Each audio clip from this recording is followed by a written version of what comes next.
నమస్తే friends, welcome back to wonders of నందు.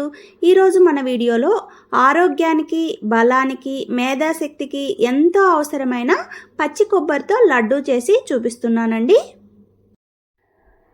పచ్చి కొబ్బరిని మన డైలీ రొటీన్లో వాడుకోవడం వల్ల చాలా హెల్త్ బెనిఫిట్స్ ఉంటాయి.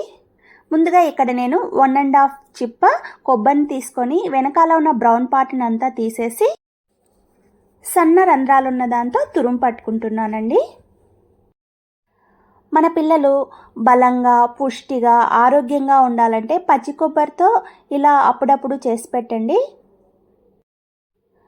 స్వీట్స్లలోనే కాదండి, చట్నీలలో, కర్రీస్లలో ఎక్కువ వాడుకోవడానికి ట్రై చేయండి.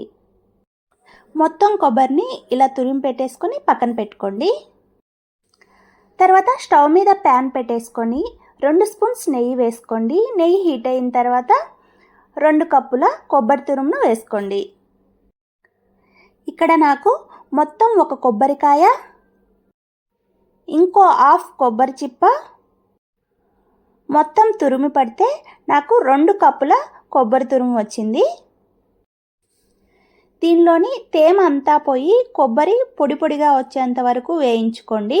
సిమ్లో పెట్టుకొనే వేయించుకోండి.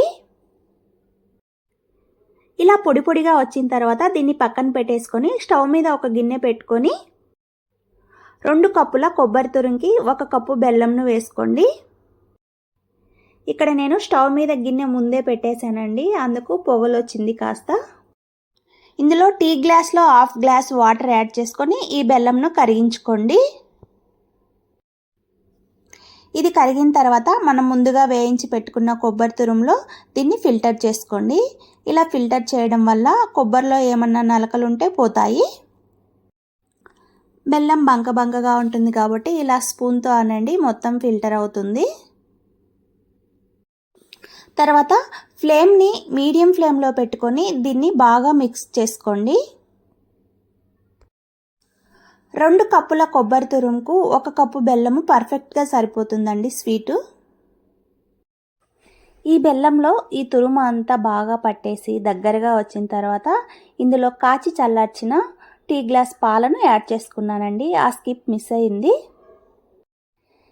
ఈ విధంగా పాలను యాడ్ చేసుకోవడం వల్ల ఈ కొబ్బరి తురుము అనేది పాలల్లో ఉడికి లడ్డు అనేది స్మూత్గా జ్యూసీగా వస్తుంది. పాలు వేసుకోవడం వల్ల టేస్ట్ కూడా చాలా బాగుంటుంది. పాలల్లో ఈ కొబ్బరి ఇలా ఉడికిన తర్వాత ఇలా దగ్గరగా అయ్యాక ఇందులో 1 టీ స్పూన్ యాలకుల పొడి వేసి ఒకసారి బాగా కలుపుకోండి.